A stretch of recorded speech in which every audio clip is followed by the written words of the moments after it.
Lately, I've been feeling nostalgic. Nostalgic for the past, and times that at least feel long gone. I feel I tend to think in a nostalgic way. It's part of the reason I like to collect. It's pretty obvious I'm on the young side.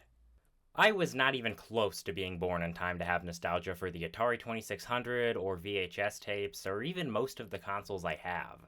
Who here loved to play their Monteverde TV Sports Games console as a kid? But nonetheless, nostalgia influences what I like to collect. In contrast to my love of games, I actually didn't grow up with console video games. My family had a Wii when I was very little, but I was too young to remember that. My first experience that I remember having with video games was on an iMac from 2007. This computer was the family computer from when I can remember to, I'd say, 2019. The first website I ever visited and the first web address I ever memorized was www.pbskids.org. This website felt like magic. I was using the computer on my own for the very first time. I still remember specific games that I would play over and over again. One day I really want to dive deeper into what I remember about it all. Like anything though, PBS Kids and the website have changed. Not for the worse, not for the better, it's just evolved with time. Some shows have been cancelled, some rebooted, some changed, and many still standing. In the same period of time that I was rushing home to catch the PBS Kids programming block and playing games on the website, I was also watching a lot of DVDs. DVDs and Blu-rays are still a widespread form of TV. They are far from obsolete, but they have become less and less common. A majority of these DVDs have been held onto from my early childhood. I highly doubt I'll be rewatching the Curious George Goes Green episode collection, or Elmo and Grouchland. Actually, that might be a rewatch. I'll never forget grabbing a DVD case, opening it, cleaning off the disc for no other reason than it just felt like it made sense, putting it in the player, and just losing track of time. Tying into what I collect now, for the longest time, the TV in the basement was a small CRT TV. That's what I would watch so many DVDs on. I didn't know the TV was any older than the flat screen in the living room. I didn't realize the quality difference. All I knew was that was the place to watch the DVDs of my favorite shows over and over again. Sometimes, though, holding on to things out of nostalgia or trying to get things back from a long time ago can seem a little dumb. Out of all the technology and media I collect not only for fun but also learning about years past, something else I enjoy is collectible M&M dispensers. I don't think you were expecting that in the slightest. As dumb as they look and as silly as that sentence sounds, these do hold a place in my heart in some way. I remember as a young kid going to my grandparents on my mom's side.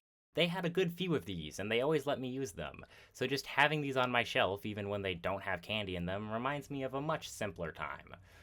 Everything in my collection has varying levels of connection to nostalgia. Some things, like the VHS tapes, are just fun to collect. Some things tie into other people's nostalgia, like the Atari. Some things truly are just on that shelf because of the memories I associate with them. There's really no other reason for me to have or feel the need to have collectible M&M dispensers. But many things in my collection have a much more complicated reason for being there. As all over the place as I've been this entire time, there has been a point. Even though the nostalgia I have for my early childhood can be traced back to very specific things, the lasting impact affects how I collect.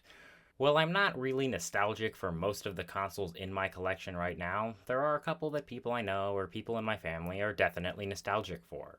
And as I move on and grow as a person, getting a new video game or whatever I feel like collecting, frankly, is the equivalent of getting a new toy. Even if getting a new game is a lot more controlled, if I have to search it out, research it, go to a specific store I know of, and have the whole process planned, it still feels like being dragged to the store on a random day off from school, being allowed to wander the toy aisles just for fun, and have my mom or dad, for no reason, randomly say I can get one reasonably priced thing. Every time I build a new Lego set, I think back to my first Duplo sets I can remember, or the first big Lego set I ever built, and think back to a time where I had all the time in the world.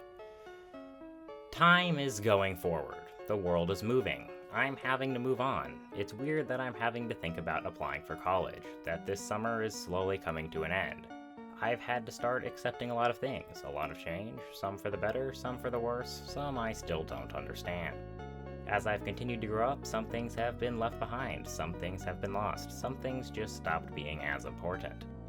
While some things have stayed behind me, some things will forever be lost, and some things just can't be as important as they once were, I still think about what's been left in the past. I've found some things I've lost, and some things have become important again. I have good friends, some I have more consistent contact with than others, but I hope I never lose the friends I have now. I hope that's the one thing that doesn't change or get lost. I hope they never become any less important to me. I honestly don't truly regret much from my life until now. There are some things I wish I did or did sooner. There are apologies that had to be made, but I'm rather content. In all, I think I know exactly why I collect. I don't think I'm chasing that pure excitement and wonder from when I was a little kid. I don't think I'm trying to go back to a better time in my life. I think I am just trying to hold on to those memories I've made, the memories and the people I never want to forget.